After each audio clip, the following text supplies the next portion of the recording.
கடகராசி அன்பர்களுக்கு இப்பொழுது ராசிக்கு 8ஆம் இடத்திற்கு சனி வந்துள்ளது. இந்த 8ஆம் இடத்து சனியைத்தான் நாம் அஷ்டமத்து சனி என்கின்றோம்.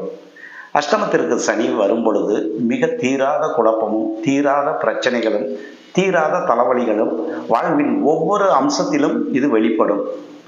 உங்கள் ஜனனகால ஜாதகத்தில் தற்சமயம் அனுகூலமற்ற ராகு திசையோ, செவ்வாய் திசையோ, சூரிய திசையோ, சனி திசையோ நடக்கும் அன்பர்கள் இந்த அஷ்டமத்து சனியை மிக எளிதாக எடுத்துக்கொள்ள வேண்டாம். ஏனென்றால் இயல்பிலேயே கடகத்திற்கு அதிபதியான சந்திரனுக்கு மிக பெரும் பகை கிரகமாக இந்த சனி வருகிறார். எனவே கடகராசியினரை பொறுத்தவரை 8ஆம் இடத்திற்கு வரும் இந்த சனி சற்று தொல்லைகளை கொடுப்பார்.